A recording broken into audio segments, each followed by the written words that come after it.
Una de les cerques més habituals en la docència, tant per a crear pàgines web que necessiteu moltes imatges, com per a materials vostres pròpiament de l'assignatura amb un cert contingut, o per a il·lustrar les presentacions de PowerPoint que solem utilitzar en classe, etc., és la cerca d'imatges. I la cerca d'imatges és molt senzilla fer-la des del cercador d'imatges de Google, perquè moltes voltes tenim la tendència a buscar-la directament així i anar d'una manera un poquet maldestra a buscar les imatges així de manera molt bàsica. En canvi, si venim així a imatges, fixeu-vos, he posat que volem buscar eritròcits en anglès, i el que fem és fer clic en imatges, venim al cercador d'imatges i busquem. Així ens apareixen moltíssimes imatges d'eritròcits, de glòbuls rojos. Aquestes imatges es poden filtrar perquè les imatges tenen una característica, i és que molt sovint en necessitem una que siga d'una grandària determinada, o molt gran, perquè tinga molt bona resolució i quede molt bé en les presentacions de PowerPoint, o menudeta perquè la volem encabir en un apartat d'un web que no és molt extens, o volem que siga una imatge determinada, doncs volem filtrar-la perquè siga una cara d'algú, que no isca una, no sé, per exemple, un cognom de persona que siga també un cognom d'animal, doncs volem només la persona, doncs volem seleccionar que siga la cara i que no siga un animal el que ens ix, etc. És a dir, volem filtrar la informació.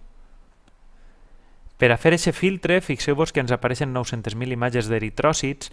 Doncs, per exemple, podem seleccionar només les imatges que són grans i ja reduïm moltíssim a 24.000 imatges, o volem les que són mitjanetes, que n'hi ha moltes més, 115.000, o les podem demanar d'un ample determinat o d'una alçada determinada en píxels. Això depèn d'on les hàgim d'encabir. Fins i tot podem demanar quin és el fons que volem que aparega bàsicament. Doncs, per exemple, en els eritròcits potser ens interessa que aparega un fons roig perquè volem que estiguen dins d'un torrent sanguini. En canvi, si les posem dins d'un color blanc, serà segurament diferent. Veieu com el format de les imatges és diferent? Quan volem que estiguen dins d'un torrent sanguini, doncs això, el fons roig.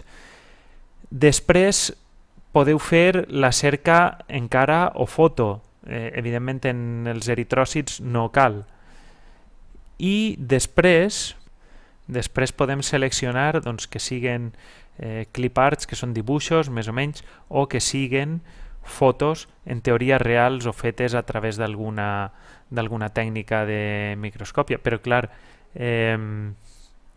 aquestes fotos no sempre són reals, a voltes estan classificades com a fotos perquè el propietari ha fet una reconstrucció o el que siga, però no és exactament d'una foto. Per tant, hem d'anar en compte, sobretot en aquestes que són del món més micro, d'escala micro. No? I després, a més de tot això, tenim una eina que és molt potent i que ens donarà molt de joc, però sobretot en algunes disciplines concretes, per exemple en història de l'art, etc. O fins i tot en biologia. Si vosaltres teniu una foto, una imatge d'alguna cosa i no sabeu què és, podeu descobrir què és. Com? Buscant en Google. Fixeu-vos. Ara el que faré és obrir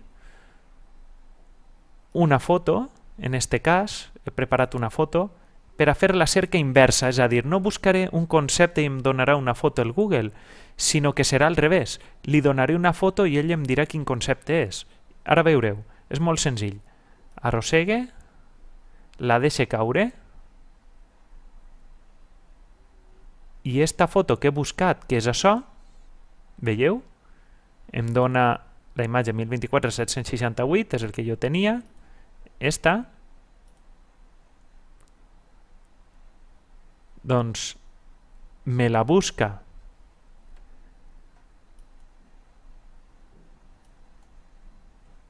en Google i em retorna els resultats on apareix aquesta foto en altres mides, en la mateixa mida, i què és.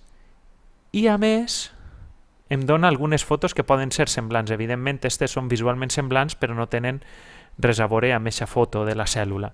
Veieu quina és la potència del cercador d'imatges? Ens permet buscar imatges a la inversa. Aquesta és una cosa molt curiosa que a voltes no apliquem o que no té utilitat en el nostre camp, però quan volem ensenyar-la a un amic o alguna cosa, doncs sempre impressiona i és un punt d'humor que li podem donar a la cosa.